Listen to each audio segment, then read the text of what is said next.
Hello friends, आज हम करेंगे डिमॉन्स्ट्रेटिव प्रोनाउंस। डिमॉन्स्ट्रेटिव प्रोनाउंस यानी कि संकेतवाचक सर्वनाम, यानी जो संकेत करके बताते हैं। ये चार ही होते हैं मेनली: दिस, दैट, दीज और दोज। इनको हम डिमॉन्स्ट्रेटिव प्रोनाउन कहते हैं। डिमॉन्स्ट्रेटिव इसलिए कहते हैं क्योंकि डिमॉन्स्ट्रेशन का मतलब है प्रदर्शित करना किसी भी चीज़ को। तो जब भी हमें कोई नाउन प्रदर्शित करनी होती है तो हम इनका इस्तेमाल करते हैं। तो जैसे दिस इज ए ट्री या फिर दैट इज ए साइकिल, तो हमने एक सेंटेंस में दिस बोला, एक में दैट बोला। इसलिए हमें ये समझना भी ज़रूरी है कि भाई हम कहाँ दिस यूज़ करेंगे और कहाँ दैट यूज़ करेंगे। तो जो चीज़ हमारे पास है, जैसे मैंने बोला दिस इज ए ट्री, इसका मतलब पेड़ मेरे से ज़्यादा दूर नहीं है, मेरे पास ही है। उसकी ओर हम हाथ से इशारा करके भी कह सकते हैं या वैसे इशारा करके कह सकते हैं दिस इज ए ट्री, यह एक पेड़ है। इसी प्रकार अगर हमने बोला दैट इज ए साइकिल, तो अब हमने दिस की जगह दैट बोल दिया। दिस इज ए साइकिल भी हो सकता है। दिस इज ए साइकिल बोलेंगे तो मतलब साइकिल हमारे पास ही है, ज़्यादा दूर नहीं है। और दैट इज ए साइकिल का मतलब ये है कि साइकिल हमसे दूर है और हम हाथ के इशारे से बता रहे दैट इज ए साइकिल कि वह एक साइकिल है। अब दिस और दैट के अलावा दीज और दोज भी डिमॉन्स्ट्रेटिव प्रोनाउन है।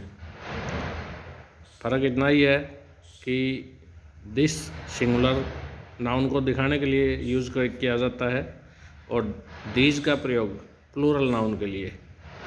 जैसे दिस इज ए ट्री बोला, इसका मतलब एक पेड़ दिखा रहे हैं हम किसी को। और अगर ज़्यादा पेड़ हो तो हम बोलेंगे these are trees. This THIS एक चीज़ को दिखाने के लिए यूज़ किया जाता है। दीज THESE दीज का प्रयोग होता है प्लूरल के लिए, यानी जब ज़्यादा वस्तुएं हों उनकी ओर हम इशारा करके बोलें these are trees, these are my kids, इस तरह से। और वही बात इसमें है कि दिस भी नज़दीक की वस्तु को बताने के लिए किया जाता है इस्तेमाल, और दीज का प्रयोग भी नज़दीक की वस्तुओं के लिए ही इस्तेमाल किया जाता है। उसके बाद चौथा नंबर पे आता है हमारा दोज।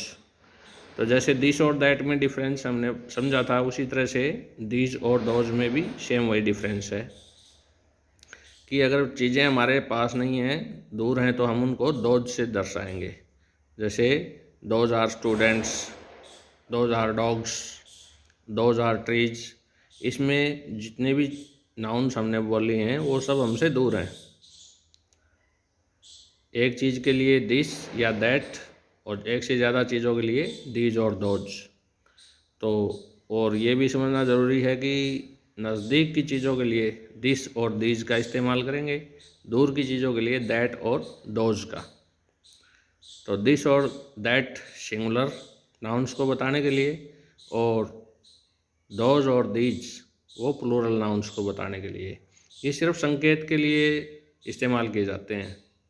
जैसे हम हाथ में पेन लेके बोलें ये मेरे पास पेन रखा है, दिस इज ए पेन, इसका मतलब पेन मेरे पास ही है। और मैं किसी दूर पेड़ खड़ा है कोई, तो उसको दिस इज ए ट्री नहीं बोलूँगा। अगर दूर है तो दैट इज ए ट्री। और मान लो मैं पेड़ के पास ही खड़ा हूँ, फिर मैं कहूँगा दिस इज ए ट्री। बात वही है कि समझने का फ़र्क है खाली। तो दिस, दैट, दीज और दोज, ये चारों बिल्कुल आसान से प्रोनाउंस हैं। इनको समझने में ज़्यादा हमें मुश्किल नहीं आनी चाहिए। तो आज के लिए इतना ही। थैंक्स।